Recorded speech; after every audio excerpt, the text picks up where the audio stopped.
Hey guys, so welcome back. Today we will start the first class of subject verb agreement.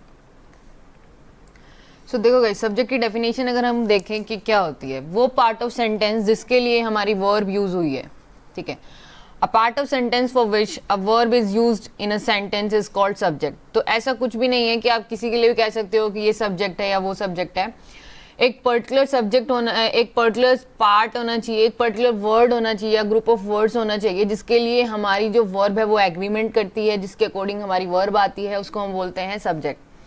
अब देखो subject जो है वो हम कैसे पहचानेंगे. देखो हु एम आई, एम किसके लिए आया है, यहाँ पे एम आया है आई के लिए, तो आई हमारे पास क्या है, सब्जेक्ट है.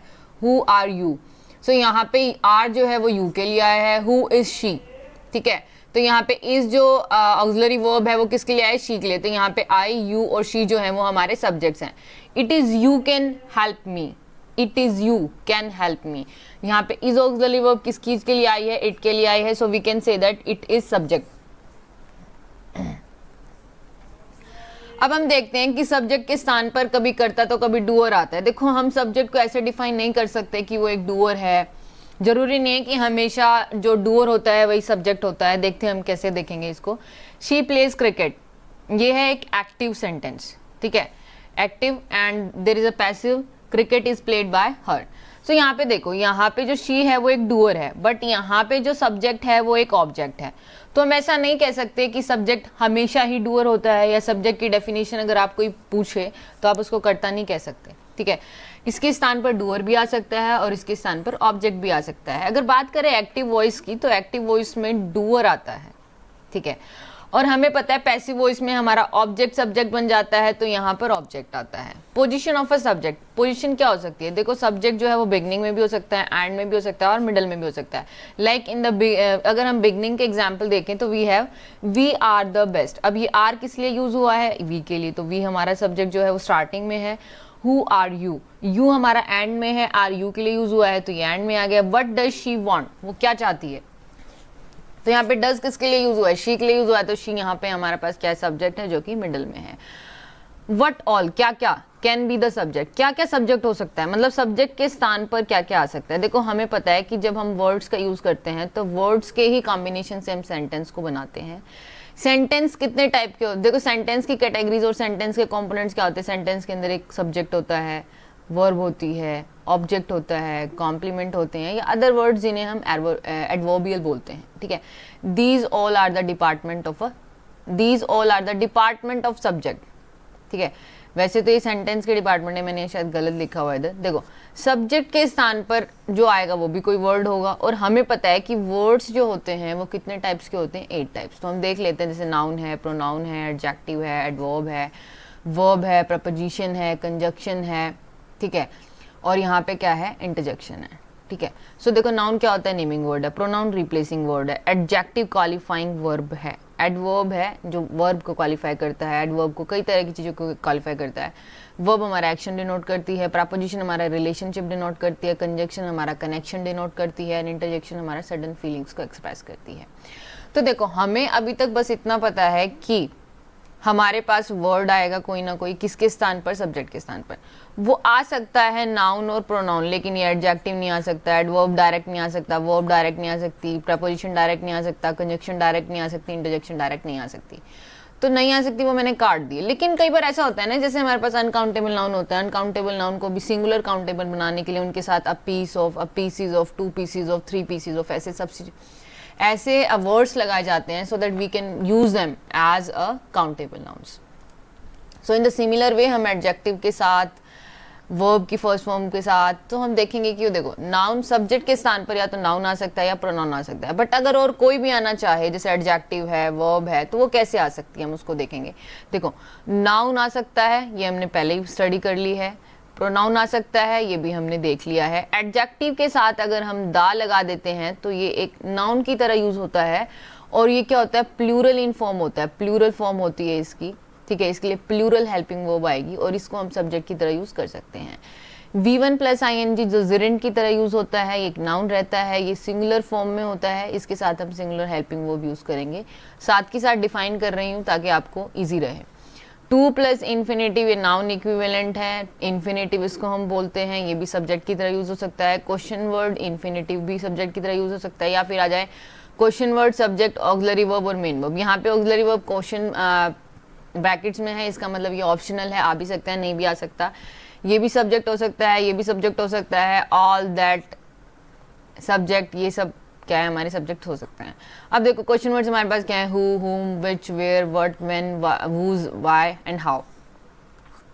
अब हमारे पास आती है क्लास नंबर 10। देखो क्लास नंबर फर्स्ट जो 9th जो थी वो हमारे सब्जेक्ट वर्ब एग्रीमेंट की फर्स्ट क्लास थी, जिसमें हमने मोस्ट प्रोबेबली बस यही सीखा है कि जो वर्ब का रिलेशन बताएगा, जिस शब्द का एग्रीमेंट होगा वर्ब के साथ और वर्ब का जो शब्द के साथ एग्रीमेंट होगा वो हमारा बेसिकली सब्जेक्ट कहलाएगा। ठीक है, तो हमने अभी देखा कि नाउन भी आ सकता है, pronoun, the plus adjective, V1 ING, to plus V1, question word V1, वो हम देखेंगे कि हम कैसे यूज कर सकते हैं। देखो तो नाउन तो बेसिकली हम सब्जेक्ट की तरह यूज करते हैं, तो बहुत ही कॉमन है, like Ram Rahim has eloped with Sunny.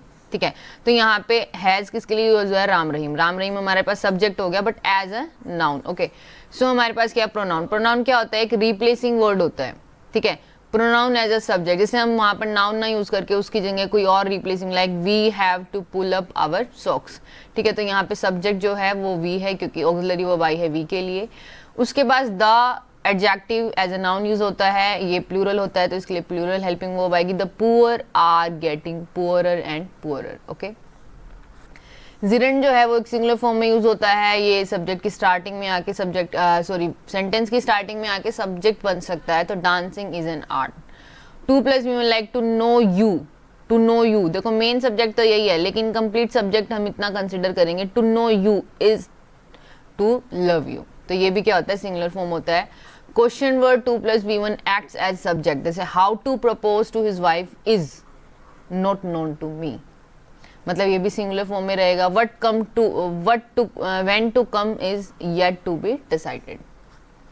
उसके बाद हमारे पास क्या है, question word subject and V1, what you have taught is easy to understand, how she has entered into my life is not known, तो ये सब भी हो सकता है।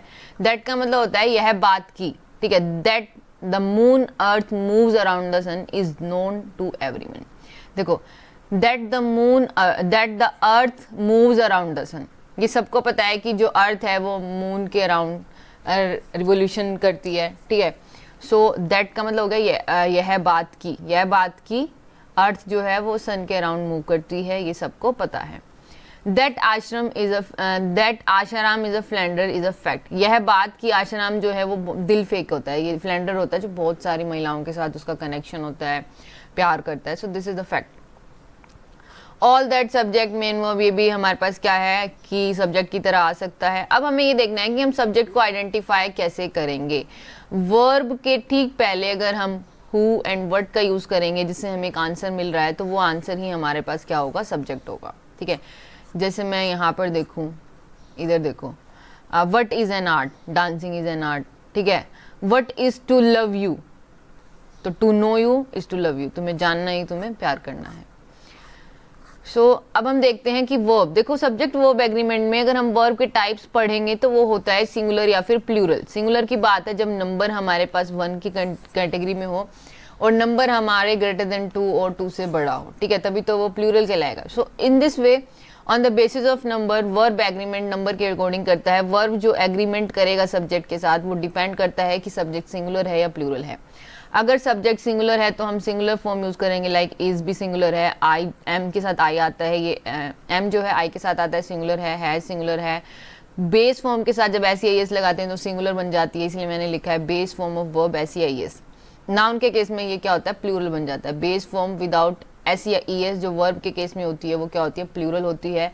प्लूरल में हम आर यूज कर सकते हैं, वर, हैव और डू। ठीक है, अब इतना तो हमें पता है कि जितने भी मोडाल्स होते हैं, देखो ये डिड, हैड और मोडाल्स की कोई भी ING, SES कोई भी फॉर्म नहीं होती। मोडाल्स नॉर्मल वे में यूज होते हैं, जैसे कैन है, ये तो हमारे वो हैं, शेल, शुड, इनका कुछ भी ऐसा नहीं है। मैं डिड्स नहीं लिख सकती, कैंस नहीं लिख सकती, हैड्स नहीं लिख सकती, शेल्स नहीं लिख सकती, इनके साथ SES, टू ING कोई फॉर्म नहीं होती। मोडाल्स नॉर्मल वे में यूज किए जाते हैं।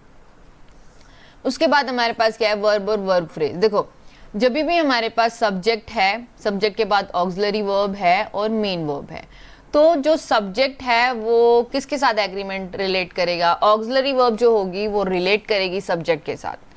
सब्जेक्ट के साथ जो एग्रीमेंट होगा वो ओनली और ओनली ऑक्सिलरी वर्ब का होगा, बट ऑक्सिलरी वर्ब के आने बाद आने वाली मेन वर्ब का मोड डिसाइड करेगी ऑक्सिलरी वर्ब। जैसे हम कहते हैं ना कि हैज या हैव के बाद कौन सी फॉर्म आती है, V3 फॉर्म आती है। सो ये डिपेंड कर रहा है ना कि है, ये डिपेंड कर रहा है ऑक्सिलरी वर्ब के बाद कि मेन वर्ब किस फॉर्म की आएगी। सो ऑक्सिलरी वर्ब का एग्रीमेंट सब्जेक्ट से होगा। जब ऑक्सिलरी वर्ब नहीं होगी तो मेन वर्ब का एग्रीमेंट सब्जेक्ट से होगा। उस वक्त मेन वर्ब के साथ SEIS जैसा भी होगा, ठीक है।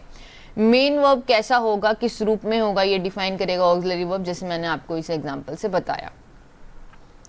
उसके बाद हमारे पास क्या है कि अगर सिंगुलर सब्जेक्ट रहेगा तो हमारे पास सिंगुलर वर्ब आएगी, जिसे मैंने लिख दिया he is a good boy. फिर मैं यहाँ पे लिख दूं वी आर क्लेवर, ठीक है। सो यहाँ पे अगर हम बात करें वी के अकॉर्डिंग प्लूरल है, प्लूरल आई, ही सिंगुलर है, singular I. So this is the main thing here, singular subject will take singular helping verb and plural subject will take plural helping verb। जैसे हमारे पास एक एग्जाम्पल है, vermin does much harm to crops। सो यहाँ पे vermin आपको देखने में क्या लगेगा कि एक सिंगुलर सब्जेक्ट है, बट एक्चुअल में ये सिंगुलर नहीं है, एक प्लूरल है। वर्मिन का मतलब होता है इंसेक्ट्स, कीड़े, तो यहाँ पे प्लूरल आएगी और प्लूरल कब होती है, ओनली बेस फॉर्म। अगर ऐसे ये लगा देते हैं तो वो क्या हो जाती है, singular. So hope you like it, thank you.